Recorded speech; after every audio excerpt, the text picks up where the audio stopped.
حضرات سکون و اطمینان کے ساتھ تشریف رکھیں، انشاءاللہ تعالی حضرت کا ایمان و خطاب ہوگا۔ آپ حضرات سے گزارش ہے کہ ہم وطن گوش ہو کر آپ حضرات شدی تحریک اگر آپ نے سنا ہے تو اچھی بات ہے، ضرور پڑھیں۔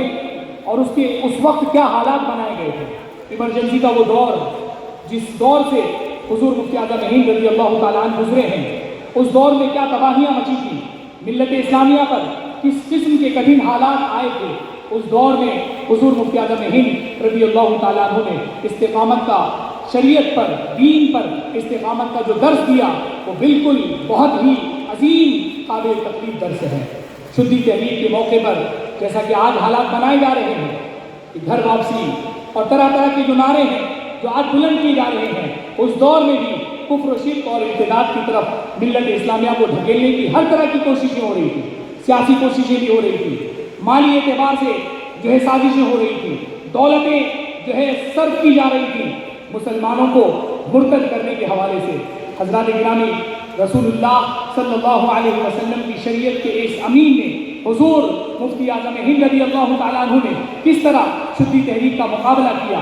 وہ بھولے بھالے مسلمان کہ مالی لالچ دے کر یا جنہیں گمراہ کر کے کسی طرح راہ راست سے ہٹانے کی کوشش کی گئی، کفر و شرک کی لعنتوں میں انہیں پھنسایا گیا، حضور مفتی اعظم ہند رضی اللہ تعالیٰ عنہ نے ان تمام علاقوں میں جہاں جہاں آپ کی رسائی ممکن تھی، ان تمام علاقوں میں پہنچ کر لوگوں کو فتنہ ارتداد سے واقف کرایا، شرک و کفر سے توبہ کرائی۔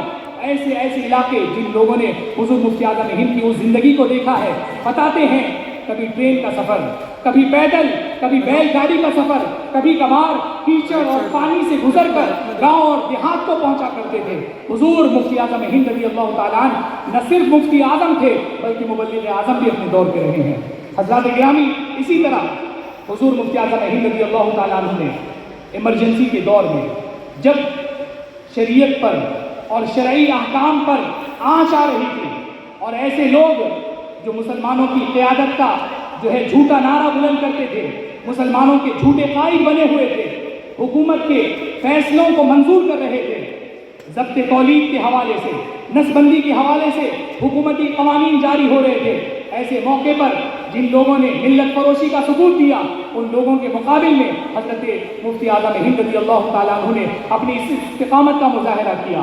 حضور مفتی اعظم ہند رضی اللہ تعالیٰ عنہ نے اس دور میں، ایمرجنسی کے اس خطرناک دور میں کہ جس وقت بڑے بڑے سیاسی لوگ اپنی زبان کھولنے سے کتراتے تھے، اپنی زبان کھولنے کے سلسلے میں خوفزدہ رہا کرتے تھے، اس دور میں حکومت کے فیصلے کے خلاف برملا اعلیٰ حضرت رضی اللہ تعالیٰ عنہ کے اس عظیم شہزادے نے اپنی زبان کا بھی استعمال کیا، اپنے قلم کا بھی استعمال کیا اور صاف بانگ دہل اعلان کر دیا کہ نسبندی جو حکومت کے ارادے ہیں، جو عزائم ہیں، حکومت کے فیصلے ہیں، وہ شریعت کے خلاف ہے، ہمارے لیے بالکل قابل قبول نہیں ہے، نسبندی حرام ہے، حرام ہے اور حرام ہے۔ یہ فیصلہ حضور مفتی اعظم ہند رضی اللہ تعالیٰ عنہ نے پوری جمع مردی، بہادری اور استقامت کا مظاہرہ کرتے ہوئے امت کے حوالے فرمایا۔ حضور مفتی اعظم ہند پر زور دیا گیا کہ فتوے کو بدل دے، لیکن اعلیٰ حضرت رضی اللہ تعالیٰ عنہ کے شہزادے ہیں۔ کون سے اعلیٰ حضرت کہ جن سے صرف مزاج بدلنے کو کہا گیا تھا کہ حضور والی نانپارہ کی مدح سرائی کر دیں، اعلیٰ حضرت نے کہا تھا کروں مدح اہل دول رضا، کروں مدح اہل دول رضا، پڑے اس بلا میں میری بلا، میں گدا ہوں اس کریم کا، میں گدا ہوں اس کریم کا، میرا دین پارے نہ نہیں، میرا دین پارے نہ نہیں۔ ان اعلیٰ حضرت کے شہزادے حضور مفتی اعظم ہند نے کہا کہ یہاں سے جو فتویٰ دیا جاتا ہے وہ فتویٰ بدلا نہیں جاتا بلکہ فتویٰ بدلنے کی کوشش کرنے والوں کو بدل دیا جاتا ہے۔ حضور مفتی اعظم ہند رضی اللہ تعالیٰ عنہ کے جملے جن لوگوں نے سنے تھے، ان کا ماننا ہے کہ حضور مفتی اعظم ہند رضی اللہ عنہ کی زبان سے نکلنے والے جملے چند ہی مہینوں کے بعد بالکل سچے ثابت ہوئے۔ حضور مفتی اعظم ہند رضی اللہ تعالیٰ عنہ نے جو شریعت کی ترجمانی کی تھی فتوے کی شکل میں، جو لوگ اس کو بدلنے کی کوشش کر رہے تھے، حضور مفتی اعظم ہند کی زبان حق ترجمان سچ ثابت ہوئی اور پھر وہ پوری حکومت ہی بدل گئی۔ استغفر اللہ ربی من کل ذنب واتوب الیہ، حق لا الہ الا اللہ محمد رسول اللہ۔ السلام علیکم ورحمۃ اللہ۔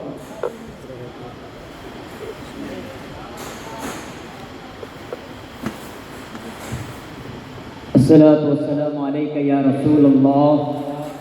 السلام عليك يا رسول الله. الصلاة والسلام عليك يا حبيب الله السلام عليك يا حبيب الله وعلى آلك وعلى آلك وأصحابك يا نور الله صلی اللہ تعالیٰ علیہ وسلم.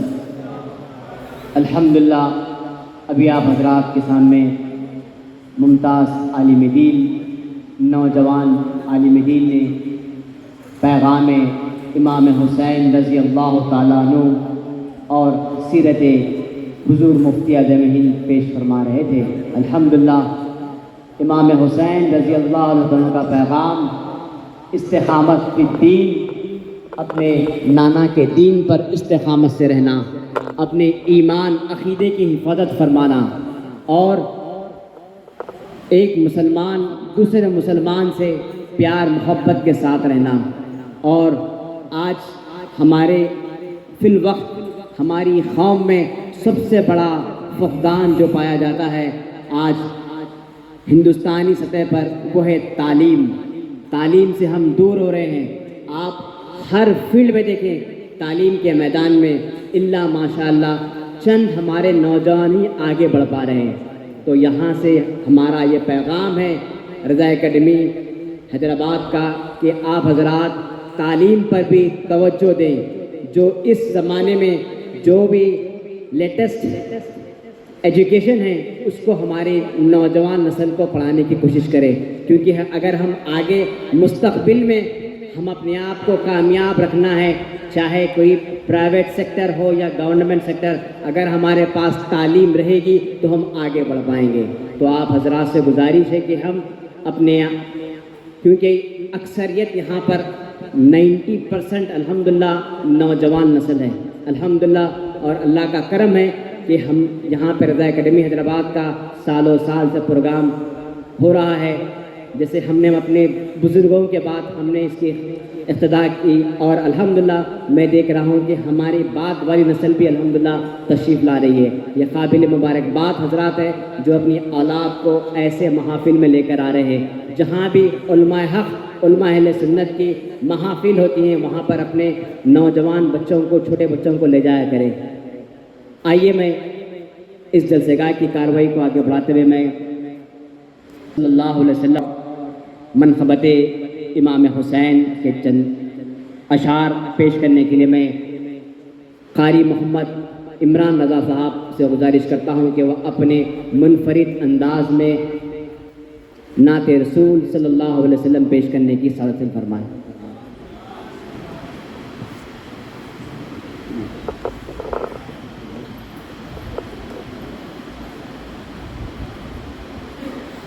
السلام علیکم ورحمۃ اللہ وبرکاتہ. قال اللہ تعالی فی شان حبیبہ الکریم ان اللہ وملائکتہ یصلون علی النبی یا ایہا الذین آمنوا صلوا علیہ وسلموا تسلیما. اللہم صل علی سیدنا و مولانا محمد بعد الجود والکرم وآلہ واصحابہ وبارک وسلم. صلاۃ و سلام علیک یا رسول اللہ صلی اللہ تعالی علیہ وسلم. انشاءاللہ الرحمن مختصر وقت میں نعت رسول مقبول صلی اللہ علیہ وسلم کی چند اشعار اور منقبت پاک کی چند اشعار پیش کرنے کی سعادت حاصل کروں گا انشاءاللہ.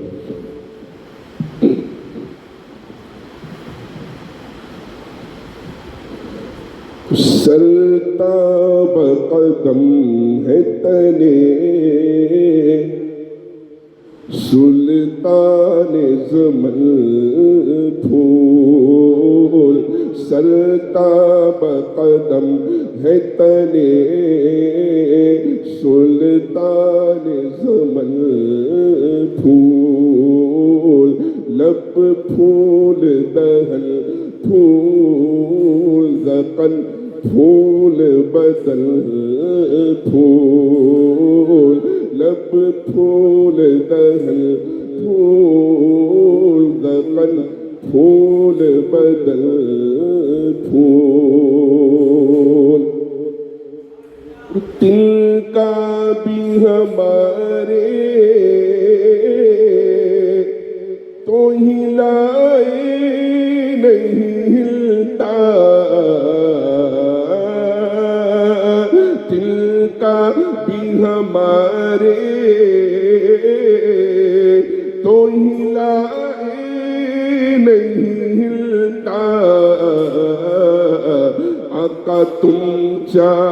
تو ہو جائے ابھی کوہ محل پھول، تم چاہو تو ہو جائے ابھی کوہ محل پھول۔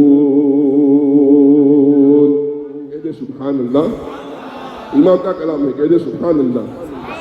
یہاں پر سب اعلیٰ حضرت کے چاہنے والے ہیں، کہہ دے سبحان اللہ۔ اور واللہ جو مل جائے میرے گل کا پسینہ، واللہ جو مل جائے میرے گل کا پسینہ، مانگے نہ کبھی عطر نہ پھر چاہے دلہن پھول، مانگے نہ کبھی عطر نہ پھر چاہے دلہن پھول۔ کیا بات رضا سے چمنستان کرم کی، کیا بات رضا اس چمنستان کرم کی، زہرا ہے کلی جس میں حسین اور حسن پھول، زہرا ہے کلی جس میں حسین اور حسن پھول، لب پھول دہل پھول دقل پھول بدل پھول۔ اور اب اعلیٰ حضرت کے بھائی شہنشاہ سخن استاد زمن مولانا حسن رضا خان رحمۃ اللہ تعالی علیہ کی منقبت لکھی ہوئی منقبت کی نشات پیش کر رہا ہوں، سماعت فرمائیں۔ درود پاک پڑھیے، اللہم صلی علی سیدنا و مولانا محمد معدن الجود والکرم وآلہ واصحابہ مبارک وسلم، صلاۃ و سلام علیک یا رسول اللہ صلی اللہ تعالی علیہ وسلم۔ باغ جنت کے بہرے مدح خانے اہل بیت، باغ جنت کے بہرے مدح خانے اہل بیت، باغ جنت کے بہرے مدح خانے اہل بیت، تم کو مژدہ نار کا اے دشمنان اہل بیت، تم کو مژدہ نار کا اے دشمنان اہل بیت۔ اور کس زبان سے ہو بیان مدح خانے اہل بیت، کس زبان سے ہو بیان مدح خانے اہل بیت، مدح گوئے مصطفیٰ ہے مدح خانے اہل بیت، مدح گوئے مصطفیٰ ہے مدح خانے اہل بیت، اور ان کی پاکی کا خدائے پاک کرتا ہے بیان،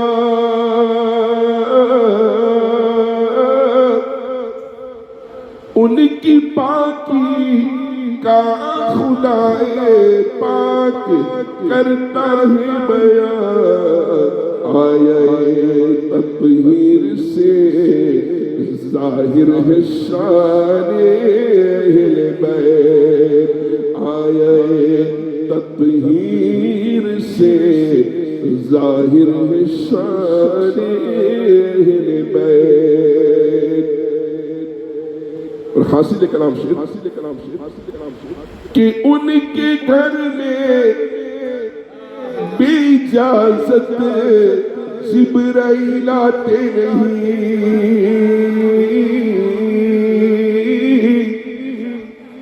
ان کے گھر میں بے اجازت جبرائیل آتے نہیں قدر والے جانتے ہیں قدر و شان اہل بیت قدر والے جانتے ہیں قدر و شان اہل بیت اور امام علی مقام اور اہل بیت پاک علیہ رضوان ہمیں یہ درس دیتے ہیں جو شہنشاہ سبحان ہمیں سمجھا رہے ہیں کہ گھر لٹانا سر کٹانا کوئی تجھ سے سیکھ جائے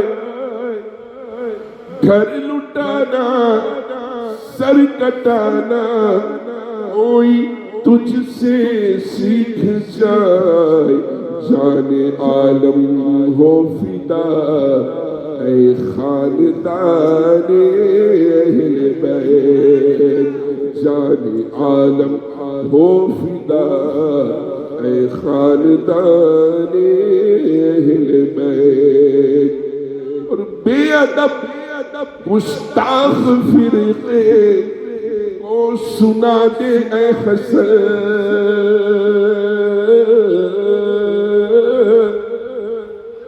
بے ادب گستاخ فرقے کو سنا دے اے حسن یوں کہا کرتے ہیں سنی داستان اہل بیت یوں کہا کرتے ہیں سنی داستان اہل بیت تم کو مزدہ نار کا اے دشمنان اہل بیت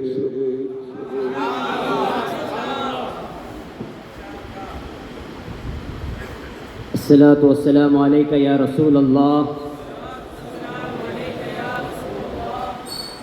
میں جانتا ہوں کہ آپ حضرات ہو سکتا ہے عشاء رات کا کھانا نہیں ہوا ہوگا مگر ایک روحانی طاقت ہمارے پاس موجود ہے.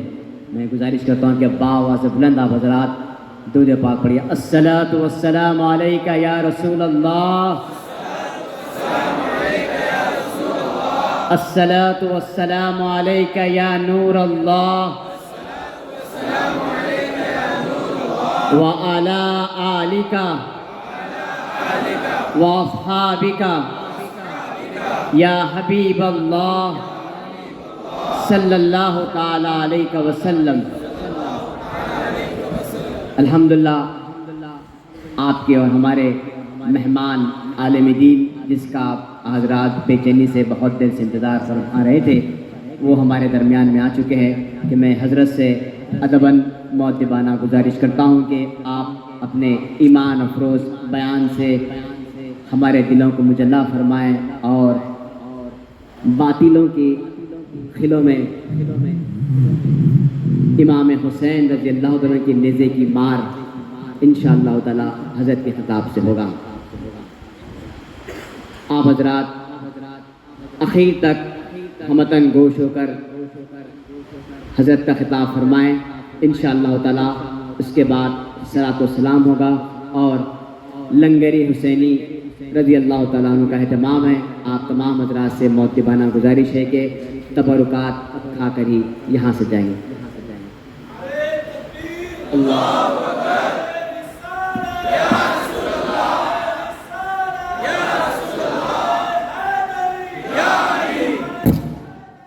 یا علی یا حسین یا غوث یا خواجہ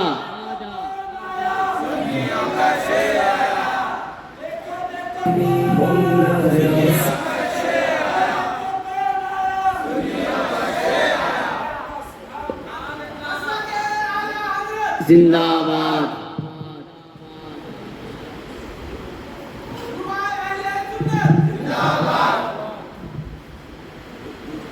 اعوذ باللہ من الشیطان الرجیم بسم اللہ الرحمن الرحیم الحمدللہ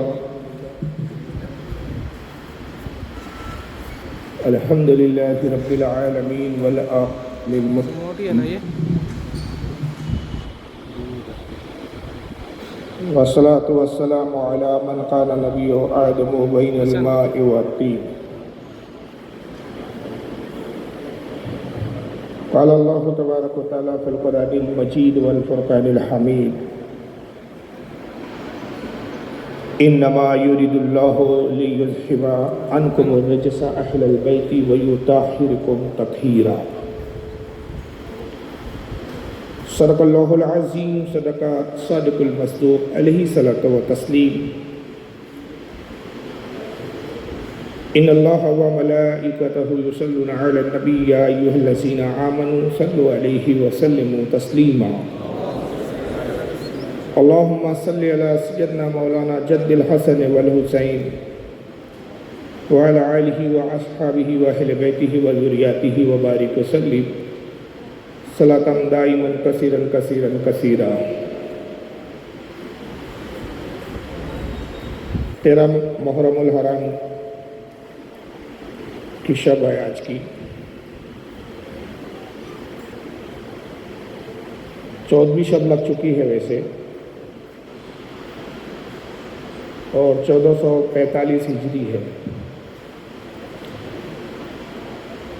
سعادت مندی ہے ہماری اور آپ کی کہ حیدرآباد کی سرزمین پر آج اس بزم میں ہمیں شرکت کا موقع اللہ تعالیٰ نے عطا فرمایا کہ جو آج 2 تقریبوں پر مشتمل بزم ہے. ایک شہداء کربلا کے حوالے سے گفتگو کرنی ہے، اور دوسری جو مشن امام علی مقام نے، امام حسین نے کربلا کی زمین سے برپا کیا، نبی پاک صلی اللہ تعالی وسلم کے دین کا جو تحفظ کربلا کی سرزمین پر فرمایا، اسی مشن کو پھر آگے 15ویں صدی میں بڑھانے اور عام کرنے والی اور اس کا تحفظ کرنے والی ذات، جن کا نام نامی اسم گرامی محمد مصطفیٰ رضا خان المعروف بہ مفتی اعظم ہند رضی اللہ تعالیٰ عنہ، ان کے عرس پاک کا بھی موقع ہے، اور دونوں شخصیتوں پر مجھے گفتگو کرنے کے لیے حکم دیا گیا ہے. کوشش کروں گا کہ مختصر وقت میں دونوں شخصیتوں کے اور کربلا کے اور بریلی شریف کا کیا پیغام ہے. جو بریلی کا پیغام ہے وہی کربلا کا پیغام ہے، جو کربلا کا پیغام ہے وہی بریلی شریف کا پیغام ہے. کربلا کے پیغام ہی کو اعلیٰ حضرت فاضل بریلوی اور ان کے شہزادگان نے آگے بڑھایا ہے، اسی کو دنیا میں عام کیا. تو کوشش ہوگی کہ اس پیغام کو میں آپ تک پہنچا سکوں. اس وقت امت مسلمہ ناگفتہ بہی حالات سے ہمکنار ہے. سیاسی اعتبار سے جو ہمارا زوال ہے اس وقت وہ آپ کی نگاہوں کے سامنے ہے. مذہبی اعتبار سے جو کمیاں ہیں ہم میں وہ بھی آپ کے سامنے ہیں. مالی اعتبار سے بھی اس وقت مسلمان بہت کمزور ہیں. دن بدن ہم جس پستی کی طرف جا رہے ہیں وہ ہمارے پیش نظر ہے. مسلمانوں کے خلاف کس قدر فتنہ انگیزیاں ہو رہی ہے. روزانہ نت نئے فتنے انگڑائیاں لیتے ہیں اور مسلمانوں کے خلاف پروان چڑھتے ہیں. یہ ساری چیزیں آپ سے پوشیدہ نہیں ہیں، آپ کی نگاہوں کے سامنے ہیں. مسلمانوں پر جو افساد ہے، جو مصیبتیں ہیں، جو پریشانیاں ہیں جن سے مسلمانوں کا سامنا ہے، کس کس پریشانی کا ذکر کریں، کون کون سی افساد بیان کریں، کون کون سی تکلیف کا ذکر کریں. یہ راتیں چھوٹی پڑ جائیں گی، کہنے والے کی زبان تھک جائیں گی، سننے والوں کے کان جواب دے دیں گے، لیکن گفتگو تمام نہیں ہو پائیں گی. بیرونی فتنے بھی ہیں اور اندرونی فتنے بھی ہیں. بیرونی فتنے جو ہیں وہ تو کھلے دشمن ہیں ہمارے. ان کا مذہب الگ ہے، ان کی سوچ الگ ہے، ان کی فکر الگ ہے، ان کے افکار الگ ہیں، ان کے نظریات الگ ہیں، ان کی تعلیمات الگ ہیں. وہ تو بالکل ہٹ کر ہم سے ہے، نہ وہ ہم میں ہونے کا دعویٰ بھی نہیں کرتے. ان کا مذہب الگ، وہ جس کو پوجتے ہیں، جس کو مانتے ہیں، وہ شخصیات الگ، وہ ان کے معبود الگ. تو اگر وہ مسلمانوں کے خلاف کچھ بولتے ہیں، کرتے ہیں، تو آدمی اتنا نوٹس نہیں کرتا، مسلمان اتنا نوٹس نہیں لیتا کہ ٹھیک ہے وہ تو ہمارے مخالف ہی ہے. سب کچھ تہذیب، تمدن، مذہب، معمولات، سب کچھ ہماری ان سے جدا گانا ہے. لیکن افسوس اور حیرانی اس وقت ہوتی ہے کہ جب ہم میں سے ہی مسلمان کہلانے والے، سروں پہ ٹوپیاں رکھنے والے، چہرے پہ داڑھیاں سجانے والے، مساجدوں میں پنج وقتہ اللہ کی بارگاہ میں سجدہ کرنے والے، جب مذہب اسلام ہی کے تعلق سے انگلیاں اٹھاتے ہیں، مذہب اسلام کی ناقابل انکار، جس کا انکار نہیں کیا جا سکتا، ایسی تاریخ، ایسے واقعات اور ایسے حقائق کا انکار کرتے ہیں، تو پھر حیرانی ہوتی ہے کہ یہ کیسے مسلمان ہیں. انہیں مسلمان بھی کہا جائے کہ نہیں کہا جائے. پوری دنیا میں ایک محرم الحرام سے لے کر 10 محرم الحرام تک، عاشورے تک، چاہے اہل سنت ہو یا دوسرے لوگ ہو، اہل تشیع حضرات ہو، سب کربلا کے حوالے سے اہل بیت کے ذکر میں مشغول رہے. لیکن ہمارے ہی بیچ میں ایسا بھی ایک فرقہ، ایسا بھی ایک طبقہ ہے کہ جو نہ کربلا کے حقائق کو مانتا ہے، نہ جس کے نزدیک تاریخ کربلا کوئی حقیقت پر مبنی ہے، اور نہ ہی نعوذ باللہ من ذالک کو حضرت امام علی مقام کی قربانی کو اسلام کی خاطر قربان ہونا سمجھتے ہیں. تو مسلمانوں میں ایک طبقہ تو یہ ہے. پھر ایک طبقہ وہ ہے کہ جو بہت زیادہ افراط کا شکار ہے. وہ اہل بیت کو اس قدر ماننے کا دعویٰ کرتا ہے، اس قدر ماننے کا دعویٰ کرتا ہے کہ بعض اوقات محبت کے اندر اتنا غلو کر جاتا ہے کہ اہل بیت کو خدا تک پہنچا دیتا ہے، بلکہ خدا سے بڑھا دیتا ہے. معاذ اللہ تک. تو ایک طبقہ افراط کا شکار ہے، یعنی کمی کرتا ہے. ایک طبقہ افراد کا یعنی بڑھاتا ہے. ایک ہے تفریق کا شکار جو گھٹاتا ہے. اور ہم جو اہل سنت ہے، جو ہمارا دعویٰ یہ ہے کہ ہم اعتدال پر ہیں اور اعتدال پذیر ہیں، اور ہم اس حدیث پاک کے مصداق ہے کہ جو خود حدیث مولا علی سے آئی، اور کمال یہ ہے کہ یہ حدیث ہمارے اہل سنت کے تو علماء نے لکھا ہی ہے. جیسے امام احمد ابن حنبل نے اپنی المسند میں لایا اس کو امام طبرانی نے لکھا المعجم الکبیر میں، اس کو امام ابو نعیم نے لکھا ہے حلیۃ الاولیاء میں. متواتر حدیث ہے. بے شمار محدثین کی جماعت اہل سنت و جماعت میں جنہوں نے اس حدیث کو کوٹ کیا، لکھا اپنی کتابوں میں، اور اس کی سند بھی صحیح ہے. اور پھر اہل تشیع حضرات جو ہیں، اہل تشیع حضرات، شیعہ حضرات جو اپنے آپ کو شیعہ کہتے ہیں، علی کا چاہنے والا کہتے ہیں، اہل بیت کے محبت کے دعوے دار ہیں، ان کے ہاں جو ایک مستند کتاب مانی جاتی ہے جس کو وہ حضرت مولا علی سے منسوب کرتے ہیں، جس کا نام ہے نہج البلاغہ، اس کتاب میں بھی حضرت علی سے روایت موجود ہے. امام احمد ابن حنبل کی مسند کے الفاظ یہ ہے کہ آقا صلی اللہ علیہ وسلم ایک مرتبہ علی کو دیکھتے ہیں اور مسکراتے ہیں،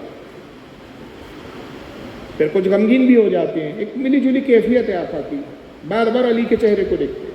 حضرت علی نے دیکھا کہ آج سرکار کے دیکھنے کا انداز کچھ الگ ہے. عرض کہ اللہ کے نبی آپ مجھے دیکھ رہے ہیں، بڑے عجیب انداز سے دیکھ رہے ہیں، کبھی مسکراتے ہیں، کبھی بڑے حیرت سے دیکھتے ہیں۔ آقا نے فرمایا کہ علی، میری نگاہ دیکھ رہی ہے کہ تیرے تعلق سے 3 گروہ ہوں گے۔ تجھے حضرت عیسیٰ علیہ السلام سے بڑی خاص نسبت ہے۔ عرض کیا یا رسول اللہ، عیسیٰ سے مجھے کیسے؟ عیسیٰ علیہ السلام سے میری کیا نسبت؟ کہا کہ وہ ایسے کہ عیسیٰ کے ماننے والے 3 گروہ میں تقسیم ہو گئے۔ میری آواز سمجھ میں آ رہی ہے نا آپ کو اچھے سے؟ آ رہی ہے نا کلیئر؟ عیسیٰ علیہ السلام کے ماننے والے 3 گروہ میں تقسیم ہوئے۔ ایک گروہ تو وہ تھا کہ جس نے عیسیٰ سے اتنی محبت کی کہ محبت میں غلو کیا، بڑھایا اور عیسیٰ مسیح کو خدا کا بیٹا کہہ دیا، معاذ اللہ۔ دوسرا ایک گروہ تھا جس نے عیسیٰ سے دشمنی کی اور عیسیٰ مسیح سے اتنی دشمنی کی کہ آپ کو مارنے کے در پر ہو گئے، آپ کے جان کے دشمن بن گئے، حتیٰ کہ قتل کی سازشیں کی۔ اللہ نے اپنے فضل و کرم سے عیسیٰ علیہ السلام کو آسمان میں اٹھا لیا، اور جس نے جاسوسی کی تھی حضرت عیسیٰ کی، اس کا چہرہ اللہ نے عیسیٰ علیہ السلام کی طرح کر دیا۔ لوگوں نے اس کو عیسیٰ سمجھ کر سولی پہ چڑھا دیا اور سمجھا کہ ہم نے عیسیٰ سے جو دشمنی تھی اس کا ہم نے جو ہے پائے تکمیل تک پہنچا دیا۔ تو عیسیٰ مسیح کے دشمن میں وہ عیسیٰ علیہ السلام کو انہوں نے اپنے گمان میں سولی تک پہ چڑھا دیا، اتنے دشمن ہوئے۔ اور تیسرا گروہ وہ تھا عیسیٰ علیہ السلام کے ماننے والا کہ جنہوں نے عیسیٰ علیہ السلام پر ایمان لایا، عیسیٰ کو خدا کا بندہ کہا، بیٹا نہیں کہا، اعتدال پر رہا، رائے حق پر رہا، اور یہ طبقہ، یہ گروہ جنت میں جائے گا۔ اے علی، تجھے عیسیٰ سے اس طرح نسبت ہے کہ تیرے ماننے والے بھی 3 گروہ میں تقسیم ہو جائیں گے۔ ایک گروہ وہ ہوگا کہ جو تجھے اتنا بڑھائے گا، تیری تعریف و توصیف میں اتنا مبالغہ کرے گا کہ تجھے خدا بنا دے گا۔ اور ایک گروہ وہ ہوگا جو تیری تنقیص کرے گا، تذلیل کرے گا، توہین کرے گا، اتنی تذلیل و تنقیص و توہین کرے گا، اتنا گھٹائے گا کہ نعوذ باللہ من ذالک، استغفر اللہ، 100 بار معاذ اللہ، تجھے کافر کہہ دے گا۔ اور علی، تیسرا گروہ اعتدال پر ہوگا جو جنت میں جائے گا، نہ تجھے بڑھائے گا نہ گھٹائے گا، جو تیرا مقام و مرتبہ ہے اسی مقام و مرتبے پہ رکھے گا اور تیری عزت و تعظیم کرے گا۔ اب 3 گروہ کا جائزہ نہیں کہ کون سے 3 گروہ، جس میں 2 گروہ ہلاک ہونے والے ہیں، ایک اعتدال پر ہے۔ ایک گروہ وہ ہے جنہوں نے بہت بڑھایا، خدا بنا دیا، یہ اہل تشیع اور نصیریوں کا طبقہ ہے۔ یہ شیعہ حضرات ہیں کہ جو حد درجے علی کی تعریف میں مبالغہ کرتے ہیں۔ حدیث میں تو یہ آیا تھا، میں جب ان کے مولویوں کی ویڈیوز دیکھتا ہوں تو حیران میں ہو جاتا ہوں، حیرت ہوتی ہے مجھے کہ رسول نے تو یہ فرمایا تھا خدا بنا دے گا، لیکن یہ تو اتنے تجاوز کر گئے کہ معاذ اللہ خدا سے بھی اوپر کر دیتے ہیں علی کو۔ دوسرا طبقہ خارجیوں کا اور نازبیوں کا طبقہ۔ نازبی اور خارجی وہ ہے کہ جو اہل بیت کے دشمن ہیں، علی کو کافر کہتے ہیں، اہل بیت کو کافر کہتے ہیں۔ نعوذ باللہ من ذالک، امیر معاویہ کی سے صلح کرنے کی بنیاد پر حضرت علی کو خارج اسلام قرار دیا، اور حضرت علی سے جنگ پر بھی آمادہ ہوا یہ گروہ۔ تیسرا گروہ اہل سنت و جماعت ہے، یعنی ہمارا گروہ، ہماری جماعت۔ ہر زمانے میں جماعت کے تحفظ کے لیے اللہ تعالیٰ نے مجددین بھیجے، علماء بھیجے، مشائخ بھیجے، ائمہ بھیجے، جو ہمارے عقیدوں کو بیلنس کرتے رہے، نہ ہمیں مبالغے کی طرف جانے دیا، نہ گھٹانے کی طرف جانے دیا، اعتدال پر رکھا۔ نہ ہم نے علی کو خدا بنایا، نہ علی کو معاذ اللہ ان کے مقام و مرتبہ سے گھٹایا۔ جن علماء نے ہمارے ہر زمانے میں ایمان کا تحفظ کیا، کبھی وہ شخصیت امام احمد ابن حنبل کی شکل میں نظر آئی، کبھی امام اعظم ابو حنیفہ کی شکل میں نظر آئی، کبھی کوئی ہستی ہمارے امام شافعی، کوئی ہمارے امام مالک کی نظر میں آئی ہے، کبھی حضرت امیر داتا گنج بخش لاہوری کی شکل میں نظر آئی ہے، کبھی غوث اعظم کی شکل میں نظر آئی ہے، کبھی خواجہ غریب نواز کی شکل میں نظر آئی ہے، کبھی مخدوم سمنہ کی شکل میں نظر آئی ہے۔ اور اگر ہم سے پہلی صدی کی بات کریں تو حضور سیدی اعلی حضرت امام احمد رضا فاضل بریلوی کی شکل میں ہمیں نظر آتی ہے، اور پھر انہی کے مشن کو ان کو شہزادگان حجت الاسلام علامہ حامد رضا اور دوسرے صاحبزادے حضرت مفتی اعظم ہند نے آگے بڑھایا۔ یہ ائمہ کا وہ احسان عظیم ہے کہ جنہوں نے ہمیں تجاوز نہیں کرنے دیا، نہ تجاوز کی طرف ہمیں جانے دیا، نہ تنقیص کی طرف ہمیں جانے دیا، ہمیں اعتدال پر رکھا ہے۔ اگر یہ علماء، یہ مشائخ، یہ ہمارے ائمہ، یہ ہمارے مفتیان کرام، یہ ہمارے محدثین، یہ اگر ان کی ذات نہ ہوتی، نعوذ باللہ یا تو ہم افراد کا شکار ہو چکے ہوتے یا تفریق کا شکار ہو چکے ہوتے، یا بڑھانے والوں میں ہو جاتے یا گھٹانے والوں میں ہو جاتے، اور دونوں صورتوں میں ہم ہلاک ہو جاتے۔ لیکن ہو سکتا ہے کہ اگر میں یہ گفتگو یہاں ختم کر کے آگے بڑھ جاؤں تو جلسے کے بعد ہو سکتا ہے کہ کچھ لوگ یہ خیال کریں اور گھر جانے کے بعد سوچیں کہ فاروق صاحب نے بہت بڑا دعویٰ تقریر میں کیا تھا لیکن آگے بڑھ گئے، ثبوت کے طور پہ کچھ دکھایا نہیں۔ حالانکہ اسکرین اسی لیے لگایا گیا تھا کہ کچھ دکھائیں، جو کہہ رہے ہیں دکھا کر کہیں، ثبوت کے ساتھ کہیں، دلیل کے ساتھ کہیں، لنترانیاں نہ ہو، ہوائی باتیں نہ ہو۔ مگر انہوں نے ایک فرقے پر، ایک طبقے پر، جو بھائی اہل بیت کا اتنی محبت کرنے والا کہ اہل بیت کے نام پر انہوں نے اپنے سینوں کو پھاڑا ہے، اپنے سینوں سے خون نکالا ہے، غم حسین میں پورے پورے مہینے کالے کپڑے پہنے ہیں، کئی دن انہوں نے نہایا نہیں ہے، غسل تک نہیں کیا انہوں نے غم میں۔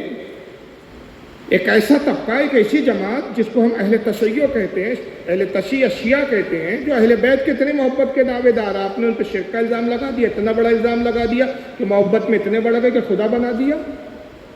ہم نے تو نہیں دیکھا، ہمارے تو پڑوس میں کچھ شیعہ حضرات رہتے ہیں، ہم نے تو کبھی ان کی زبانی نہیں سنا کہ علی خدا ہے یا امام حسین خدا ہے یا خدا سے بڑھ کر ہے یا خدا کی طرح ہے۔ آخر کیا یہ بریلی والوں نے ٹھیکہ لے رکھا ہے کہ ہر کسی کو کافر بناتے پھرتے؟ یاد رکھیے جملہ ہی غلط ہے، ہم کسی کو کافر بناتے نہیں، لوگ اپنے گندے عقیدے کی بنیاد پر کافر ہو جاتے ہیں۔ یہ کافر ہیں، ہم بناتے نہیں بلکہ بتاتے ہیں، ہم بناتے نہیں ہیں۔ یہ جھوٹا الزام ہے ہمارے اوپر کہ ہم بریلوی حضرات اعلیٰ حضرت کے نام پر سب کو کافر بناتے پھر رہے ہیں۔ بھائی ہم کیوں کسی کو کافر بنائیں؟ اور آپ کیوں اتنے بھولے بن گئے کہ کوئی بنا رہا ہے اور آپ بن رہے ہیں؟ آپ تو نہ بنے، اپنے عقیدے کو سمجھے، تحفظ کریں، جانیں اسلام کیا ہے۔ جب آپ عقیدے اہل سنت سے انحراف کرتے ہیں تو خود بن جاتے ہیں۔ اب ہم قوم کو بچانے کے لیے بتاتے ہیں کہ بھائی یہ بگڑ چکے ہیں۔ یہ تو ایسی بات ہوئی کہ بھائی والد صاحب نے پھل لے آئے گھر پر، پھل رکھ دیا انہوں نے، والدہ نے کہا بیٹا پھل لائے، ابا جان نے کھا لو، کہا امی آج دل نہیں بول رہا، کل کھائیں گے ہم پھل رکھ دیا، نہیں کھایا۔ دوسرے دن جب پھل کھانے کا موڈ ہوا، امی پھل لائیے، کہا بیٹا جاؤ رکھا ہے فریج میں۔ اب بڑے مہنگے پھل تھے، آج کل تو ٹماٹر سیب سے زیادہ مہنگے ہو گئے، اب یوں سمجھے سیب کی مثال تو بڑی گھٹیا ہو جائیں گی، ٹماٹر لائے ابا جان نے۔ اب مودی جی کا دیش ہے بھائی، کچھ بھی ہو سکتا ہے، مودی ہے تو ممکن ہے، خدا کی قسم مودی ہے تو ممکن ہے۔ یہ بسلری کی بوٹل رکھی ہے، ابھی دودھ سے زیادہ مہنگی ہو گئی ہے۔ گاندھی جی نمک کے لیے یاترا پہ نکل گئے تھے کہ نمک پر ٹیکس نہیں لگنے دوں گا۔ اگر گاندھی جی کو پتا ہوتا کہ بھئی یہ بسلری جو ہے یہ 40-50 روپے کی ملتی ہے اور ایئرپورٹ پہ چلے جائیں ہمالیہ کی بسلری 250 روپے کی ملتی ہے، تو گاندھی جی خودکشی کر لیتے کہ بھائی پانی بھی اتنا مہنگا ہو سکتا ہے۔ میں نمک کے لیے پدر یاترا پہ نکلا تھا۔ تو ٹماٹر کی مثال لے لیں، سیب کی مثال اب اچھی نہیں لگیں گی، کہیں گے یار سیب تو بہت سستے ہیں، ٹماٹر مہنگے ہیں۔ تو ابا نے ٹماٹر لایا، امی نے کہا بیٹا ٹماٹر کھایا کرو، خون صاف کرتا ہے ٹماٹر، بلڈ پریشر کو کنٹرول کرتا ہے ٹماٹر، فائدہ مند ہے۔ امی آج موڈ نہیں ہے، کل کھائیں گے ہم ٹماٹر۔ اب کل موڈ ہوا، امی ذرا ٹماٹر لائیں، بیٹا فریج میں رکھا لے لو، گئے تو ٹماٹر سڑ چکے تھے ایک دن میں۔ اب وہ سڑے ہی ٹماٹر آپ کھانے لگے تو امی فوراً آئی آپ کی، اور آپ کی امی نے روکا، بیٹا یہ اب خراب ہو گیا، اس کو نہ کھانا۔ آپ نے کہا آپ زیادتی کر رہی ہے، ظلم کر رہی ہے، اتنے مہنگے ٹماٹر لائے ابا نے، آپ پھر اس کو نہ کھاؤ، اس کو پھینک دو۔ تو سمجھدار ماں اپنے بیٹے کو سمجھائیں گی کہ بیٹا یہ کل تک قیمتی تھے، یہ کل تک کھانے لائق تھے، کل تک یہ کھاتے اگر تم صحت کی ضمانت تھے، اگر آج کھاؤں گے تو یہ خود اتنے بگڑ چکے ہیں، اتنے خراب ہو چکے ہیں کہ صحت بگاڑ دیں گے۔ تو اب بتائیے جو ماں آپ کو اس خطرے سے آگاہ کر رہی ہے کہ اس چیز کو کھاؤں گے تو بیمار ہو جاؤں گے، وہ تمہاری ہمدرد ہے یا تمہاری دشمن ہے؟ کیا پلٹ کے اپنی ماں سے کہوں گی، اپنی امی سے کہوں گی امی جان آپ زیادتی کر رہی ہیں، مجھے ٹماٹر نہیں کھانے دے رہی، آپ ظالم ہیں، آپ کا کام ہے کہ بس ٹوکتے رہتی ہے، نصیحتیں کرتے رہتی ہے؟ نہیں، عقل مند بیٹا کہنا کہ ماں زیادہ سمجھدار ہے، ان کا ٹوکنا ان کا روکنا میری بہتری کے لیے۔ تو اسی طرح ہماری جماعت کے علماء جب کوئی سڑ جاتا ہے معاشرے میں، ایک فرقہ بگڑ جاتا ہے، عقیدہ گندا ہو جاتا ہے، اگر اس کی صحبت اختیار کرو گے تو اس سے بیماری ہو جائیں گی، ایمان تمہارا کمزور ہو جائے گا، تو جو اس سے روکتے ہیں وہ تمہارے ہمدرد ہوتے، دشمن نہیں ہوتے۔ تو کہتے ہیں ان کی صحبت اختیار مت کرو، ان سے قرب مت اختیار کرو، ورنہ ان سے قرب اختیار کرو گے یہ بیماری کے جراثیم جو ان میں پیدا ہو چکے ہیں وہ تمہارے اندر بھی سرایت کر جائیں گے، تمہارے اندر بھی وہ جراثیم آ جائیں گے۔ تو محبت کبھی کبھی انسان کو بھی گمراہ کر دیتی ہے، صرف یہ نہیں کہ نفرت ہی انسان کو گمراہی کے گڑھے میں ڈالتی ہے، بعض اوقات محبت میں مبالغہ بھی انسان کو تباہ کر دیتا ہے۔ تو حضور نے علی کو کہا، علی دو گروہ تباہ ہوں گے، ایک محبت کی بنیاد پر تباہ ہوں گے، ایک نفرت کی بنیاد پر تباہ ہوں گے۔ اعتدال والا گروہ وہ ہوں گا جو نہ محبت پہ تجاوز کرے گا نہ تیری تنقید و توہین کرے گا۔ آج موجودہ ایسے اس فرقے میں علماء کہ جن کی پوری کوشش ہے اہل تشیع حضرات کی، میں دو گروہ کا تعارف کراؤں گا، ایک نے بڑھایا ایک نے گھٹایا۔ تو پہلے بڑے والوں کو دیکھ لو جنہوں نے بڑھایا، پھر گھٹانے والوں کو دیکھ لو، تو پھر ہمیں اپنا عقیدہ بتانے کی ضرورت نہیں پڑے گی کہ جب ہم بڑھانے والوں سے بھی بیزار، گھٹانے والوں سے بھی بیزار، تو طے ہو گیا کہ ہم یہ اعتدال والے ہیں۔ تب ہمیں اپنے عقیدے کی پھر اظہار کی کوئی وضاحت کی ضرورت نہیں ہے۔ دونوں فرقوں کے عقیدے بتا کر برات کا اظہار کرنا ہی اس بات کی دلیل ہے کہ ہم اعتدال والے ہیں، ہم معتدل ہیں، ہم وہ ہیں کہ تیرے غلاموں کا نقش قدم ہے راہ خدا، وہ کیا بہک سکے جو یہ سراغ لے کے چلے۔ ہم تو بزرگوں کے اور اسلاف کے نقش قدم پر چلنے والے ہیں، نہ ان کے نقش قدم کو چھوڑتے ہیں، نہ ان کے نقش قدم سے آگے بڑھتے ہیں، نہ ان کے نقش قدم کو چھوڑ کر ہم پیچھے رہتے ہیں، اعتدال پر رہتے ہیں۔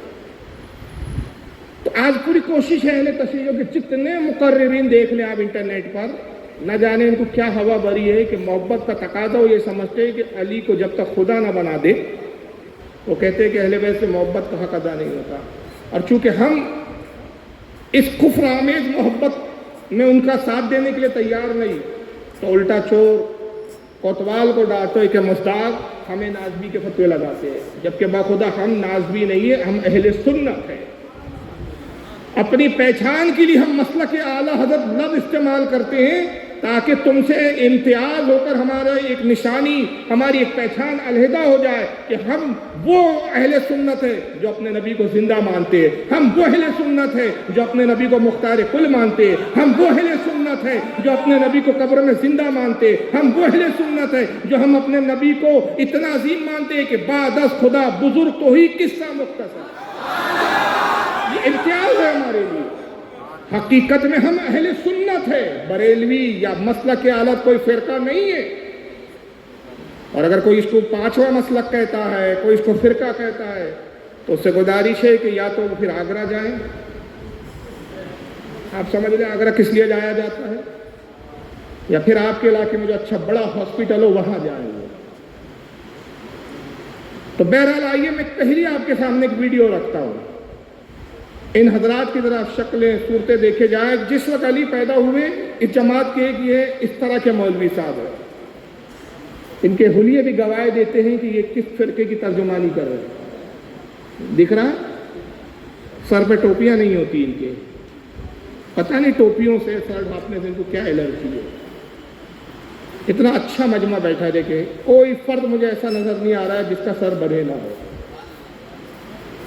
ہمارے سروں کی ٹوپیاں بتا رہی ہے کہ ہم باادب قوم ہیں، ہم مہذب قوم ہیں، اہم تہذیب یافتہ قوم ہیں۔ مگر دیکھیے مولوی ہے ان کا نام ہے عقیب رضا زیدی۔ اب جس طرح یہ علی کی پیدائش کا ذکر کر رہے ہیں، ان کی زبانیں سنیے کہ حضرت علی پیدا ہوئے تو ہوا کیا تھا اس وقت، ذرا سنیے۔ سرکار ابو طالب نے سوچا علی 13 رجب کو فجر کے وقت آیا کہ چلو آج وہ جو مکہ میں پادری بنا بیٹھا تھا اور ہر ایک کو زائچہ بناتا تھا، ہو سکے نا تو یہ اس کا ایکو ختم کر دیجیے پوری طرح، لیپ ٹاپ کا پورا ایکو بند کر دیا، سب لوگ کلیئر سمجھ گئے۔ سرکار ابو طالب نے سوچا علی 13 رجب کو فجر کے وقت آیا کہ چلو آج وہ جو مکہ میں پادری بنا بیٹھا تھا اور ہر ایک کو زائچہ بناتا تھا کہ فلاں بچہ کب پیدا ہوگا، وہ کن خصوصیات کا مالک ہوگا, وہ کیا کرے گا کیا نہیں کرے گا. ابو طالب کہتے ہیں میرے دل میں خیال آیا, پہلی بار یہ بات کہہ رہا ہوں. ابو طالب کہتے ہیں میرے دل میں خیال آیا کہ میں جاؤں اور اسے جا کر پوچھوں کہ بتا 13 رجب کو فجر کے وقت اس وقت میں آنے والا بچہ کن صفات کا مالک ہوگا. یہ سوچ کر ڈی جی خان والوں سوچ میں نہ پڑنا, چلو نجف اور مکہ چلتے ہیں. ابو طالب پادری کے پاس آئے, احترام ابو طالب میں پادری کھڑا ہوا. کیوں آئے؟ ابو طالب کہتے ہیں ذرا ایک ذائچہ بنا, کیا ذرا دیکھ تو صحیح, 13 رجب فجر کے وقت اتنے بج کر اتنے منٹ پر ایک بچہ پیدا ہوا ہے, بتا وہ کن صفات کا مالک ہوگا. ایک بچہ آیا ہے, بتا وہ کن صفات کا مالک ہوگا. سفتین کوزہ مجھے ہیپیہ مسجد کے اس منبر کی عظمت کی قسم, پادری نے بچہ اٹھایا, کاغذ قلم لیا, ایک ذائچہ بنایا, دیکھا, پھاڑ دیا, دوسرا لیا, بنایا, پھاڑ دیا, تیسرا لیا, بنایا, پھاڑ دیا, چوتھا لیا, بنایا, پھاڑ دیا. جب لاتعداد ذائچے بناتا رہا, پھاڑتا رہا, ابو طالب نے کہا بتاتا کیوں نہیں کہ 13 رجب کو اتنے بجے جو بچہ آیا وہ کیا ہوگا. پادری کھڑا ہو کر کہنے لگا ابو طالب جو وقت تو بتا رہا ہے اس میں اللہ تو پیدا ہو سکتا ہے, بچہ پیدا ہے.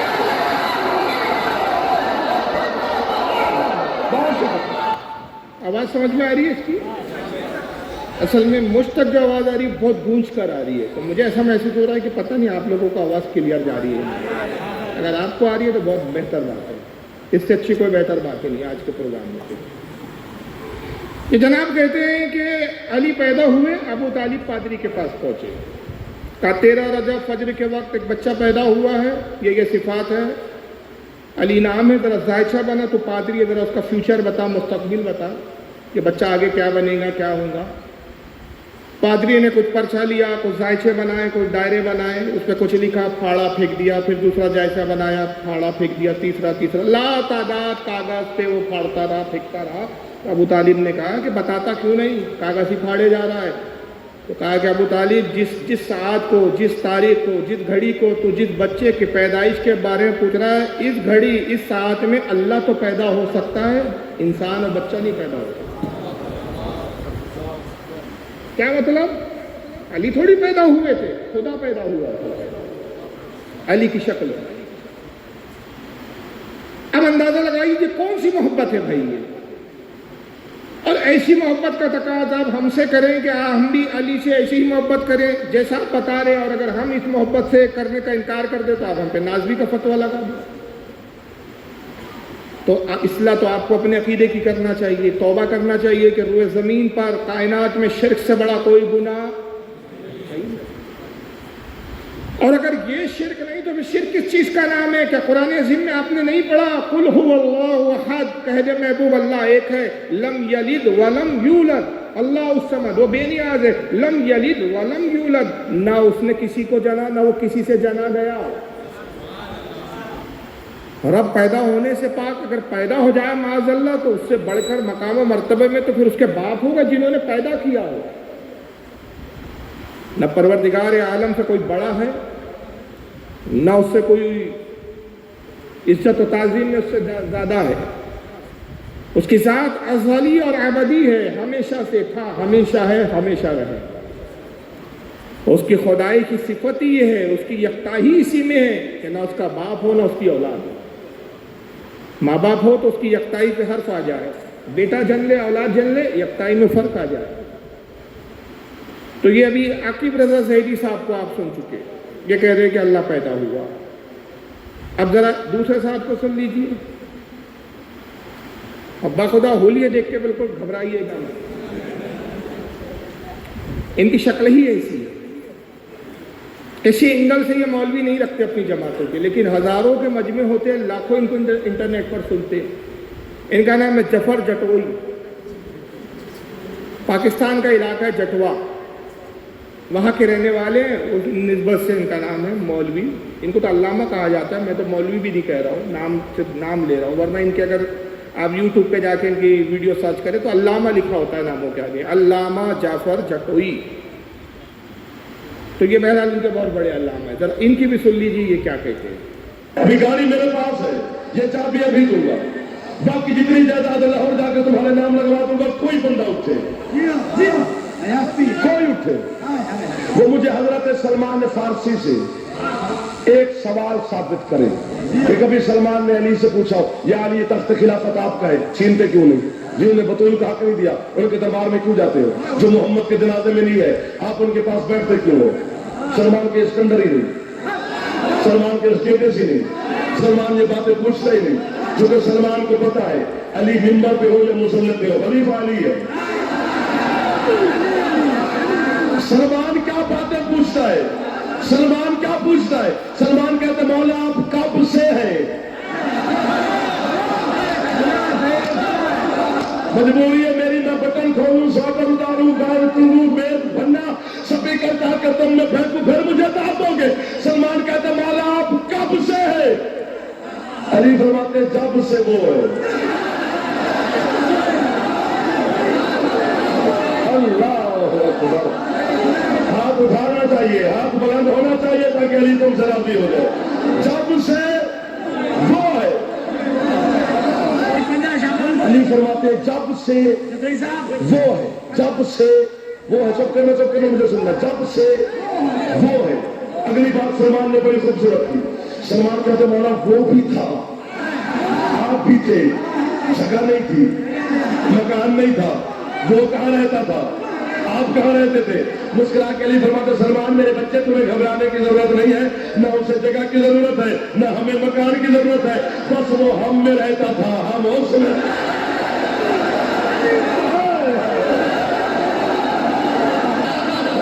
وہ ہم میں رہتا تھا، ہم اس میں رہتے۔ فرماتے وہ ہم میں رہ کے ہمیں ڈھونڈتا رہا۔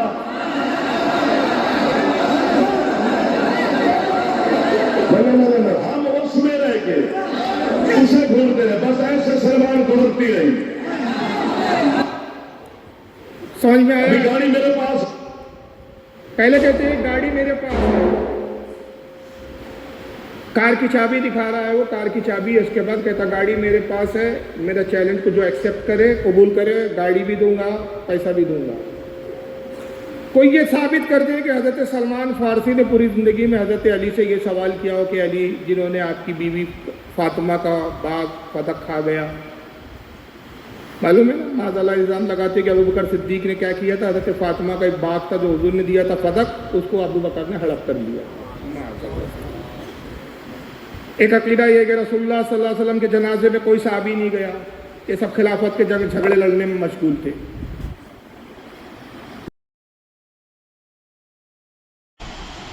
دوسرا عقیدہ یہ ہے کہ ابو بکر نے خلافت چھین لی، علی کا حق تھا، ابو بکر نے قبضہ کر لیا خلافت کا، پھر عمر نے چھین لی۔ اب یہ تین عقیدے کی ترجمہ نہیں کر رہا ہے وہ اپنے، کہتا ہے کہ سلمان فارسی نے کبھی یہ سوال نہیں پوچھا کہ علی آپ ان کے ساتھ اٹھتے بیٹھتے کیوں جنہوں نے فتح کھا گیا، جنہوں نے آپ کی خلافت چھین لی، جو رسول کے جنازے پر کبھی نہیں آئے۔ سلمان کا یہ سٹینڈرڈ نہیں ہے، یہ سٹیٹس نہیں ہے، ایسے سوال نہیں پوچھتا سلمان۔ سلمان نے پوچھا کہ علی آپ یہ بتائیے آپ کب سے ہیں، تو معاذ اللہ کہتا ہے علی نے جواب دیا جب سے وہ ہے۔ جبکہ یہ بنیادی توحید کا عقیدہ ہے کہ اللہ سے پہلے کچھ نہیں، اور جب سب فنا کر دیں گا ایک وقت ہی آئے گا قیامت کے وقت سب فنا کر دیں گا، صرف اس کی ذات باقی ہے، پھر کن کہہ کے پھر سب کو دوبارہ زندہ کرنا ہے، پھر حشر ہوگا، جنتی جنت میں، جہنمی جہنم میں۔ یہ بنیادی عقیدہ ہے جو قرآن و حدیث میں موجود ہے۔ خدا کی ذات سے توحید کے حوالے سے سب سے پہلا بنیادی عقیدہ یہی ہے کہ اس کی ذات ازلی اور ابدی ہے، اس کی ذات غیر حادث ہے، ہم حادث ہے، ساری کائنات حادث ہے۔ حادث مطلب پہلے تھی نہیں، رب نے وجود دیا، جب چاہے گا فنا کر دے گا۔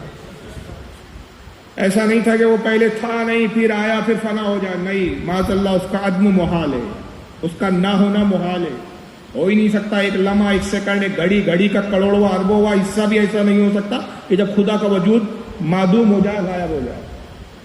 یہ عقیدے توحید ہے، یہ عقائد کی بات ہے، یہ عقیدوں سے دور سے بھی ان کو ہوا بھی چھو کے نہیں گئی عقیدوں کو اس فرقے سے۔ کہتا ہے کہ سلمان نے پوچھا مولا یہ بتائیں علی آپ کب سے؟ علی نے کہا جب سے وہ ہے تب سے ہم ہیں۔ تو پھر دوسرا سوال کیا حضرت سلمان نے کہ مولا یہ بتائیے کہ جگہ نہیں تھی، زمین نہیں تھی، آسمان نہیں تھے، صرف وہ تھا اور آپ تھے، جب جگہ نہیں تھی تو آپ کہاں رہتے تھے، وہ کہاں رہتا تھا؟ تو علی نے جواب دیا میرے بچے سلمان، جبکہ جملہ بھی گھٹیا لگتا ہے کیونکہ حضرت سلمان فارسی کے بارے میں آیا. ایک روایت یہ ہے کہ 200 سال کی عمر میں ایمان لایا، ایک روایت یہ ہے کہ 250 سال کی عمر میں ایمان لایا، ایک روایت یہ ہے کہ 300 سال کی عمر میں ایمان لایا. 300 سال کی عمر تک کا لوگوں نے اس کو بیان کیا، روایت کیا. تو ظاہراً مولا علی سے عمر میں زیادہ ہے، تو علی کا مخاطب کرنے کا انداز یہ ہو نہیں سکتا ایک بوڑھے کو میرے بچے اس طرح کا خطاب کرے. میرے بچے سلمان گھبرانے کی ضرورت نہیں ہے، جگہ نہیں تھی، وہ ہم میں رہتا تھا، ہم اس میں رہتے تھے. معاذ اللہ. پھر وہ ہم میں رہ کر ہم کو ڈھونڈتا تھا، ہم اس میں رہ کر اس کو ڈھونڈتے تھے. بس ایسی زندگی گزر رہی تھی. کیا مذاق ہے یار یہ. افسوس یہ ہوتا ہے ان کے مولوی لوگ جو بڑے بڑے جو دعوے ہوتے ہیں جن کے ہم ایران سے پڑھ کر آئے، نجف سے پڑھ کر آئے، کیا یہ روکتے نہیں ہیں ان کو؟ یہ ان پہ قدغن نافذ نہیں کرتے کہ کیا ہے بھائی، کیا بکواسات ہے؟ تم کون سی محبت اہل بیت کا درد دے رہے ہو یار. اور افسوس ہمارے ان سنی نوجوانوں کو جو آج ان فرقوں سے، ان جماعتوں سے متاثر ہو رہے، بجائے جانے کہ ان کے عقیدے گہرائی میں ہے کیا. ہم محبت اہل بیت دیکھ رہے جو دکھاوا ہے. ہاتھی کے دانت دکھانے کے کچھ اور ہوتے ہیں جناب، کھانے کے کچھ اور ہوتے ہیں. آپ ہاتھی کے دانت باہر کے ہی دیکھ رہے ہو، خوبصورت ہے بھائی، وہ دانت کسی کام کے نہیں ہے، نہ اس سے ہاتھی چبا سکتا ہے نہ کھا سکتا ہے. یہ الگ بات ہے مریں گا تو چوروں کے کام آتا ہے وہ دانت. تو یہ ہماری قوم یہ نہیں سمجھ پا رہی ہے، متاثر ہو رہی ہے، رافضیت کی طرف جا رہی ہے. اور آج دو طبقے ہمارے سنیوں میں ایک طبقہ اس طرح متاثر ہو کے کہنے لگا ہے کہ نہیں ہم شیعہ نہیں ہیں، ہم مولائی ہے. میں کہتا ہوں مولائی نام کا تو نہ پہلے 14 سال میں کوئی فرقہ تھا نہ ہے. حقیقت تو یہ ہے کہ جن کو شیعہ کہنے میں جھجک ہوتی ہے تو شیعہ اندر سے جھجک ہوتی ہے تو وہ اپنے آپ کو مولائی کہتے ہیں. لیکن جھانک کر دیکھیں گے اندر عقیدت کی گہرائی میں تو یہی سب عقیدے نظر آئیں گے جو بالکل شیعہ سے ملتے جلتے اور شیعہ سے متفق نظر آتے ہیں. اور اگر شیعہ سے آپ کے عقائد اتفاق نہیں کرتے تو کیا وجہ ہے کہ جس فراغ دلی سے آپ ہمیں نازوی بول کے ہمارا رد کرتے ہو، آپ کی مجلس میں ہم نے کبھی نہیں دیکھا، آپ کی تقریروں میں ہم نے کبھی نہیں دیکھا کہ آپ نے شیعوں کا رد کیا ہو، ان کے عقائد کا رد کیا ہو. تو دال میں کچھ کالا ہے. تو میں نوجوانوں سے اپیل کروں گا کہ یہ تجاوز کرنے والا فرقہ ہے. یہ اس زمرے میں آتا ہے جس کے بارے میں اللہ کے رسول نے حضرت علی سے کہا علی تجھے محبت میں اتنے بڑھیں گے خدا بنا دیں گے. یا خدا نہیں بنا رہے ہیں، خدا سے بھی بنا رہے ہیں. ابھی آپ تعجب کریں گے کہ بھئی خدا سے کیسے آگے بڑھا رہے ہیں، ابھی تک تو خدا تک بات چل رہی ہے. اب ذرا یہ دیکھیے کہ خدا تک کیسے بنایا ہے انہوں نے، بڑھایا. ذرا دیکھیے، یہ بہت پرانی ویڈیو، اصل میں ویڈیو کی کوالٹی تھوڑی سی گھٹیا ہے. نام ہے ان کا غلام علی، مگر خدا کی قسم میں کسی صورت میں علی کا غلام نہیں ہے. سنیے ان کی جناب. کچھ لوگ انسانوں کی پرستش کر رہے ہیں، ان کے بارے میں کیا کہیں گے؟ میں نے بتایا انسانوں کو جو بھی پرستش کر رہا ہے وہ مشرک ہے. عبادت صرف معصومین کے لیے ہے، سجدہ صرف معصومین کے لیے ہے. سجدہ مولا علی جل شانہ کے لیے ہے. ہم علی کی مدد کرتے ہیں تو علی سے ہی مدد طلب کرتے ہیں. علی کو سجدہ کرنا ہم پر بھی فرض ہے اور اللہ پہ بھی فرض ہے. علی کو سجدہ کرنا ہم پر بھی فرض ہے اور اللہ پہ بھی فرض ہے. ہم علی کی مدد کرتے ہیں اور انسانوں کی پرستش کرتے ہیں. ہم کسی انسان کی پرستش نہیں کرتے ہیں، چاہے وہ مجتہد ہو، چاہے کوئی مولوی ہو، چاہے وہ خطیب ہو، کوئی ذاکر ہو، کوئی ہو، کوئی بابا ہو.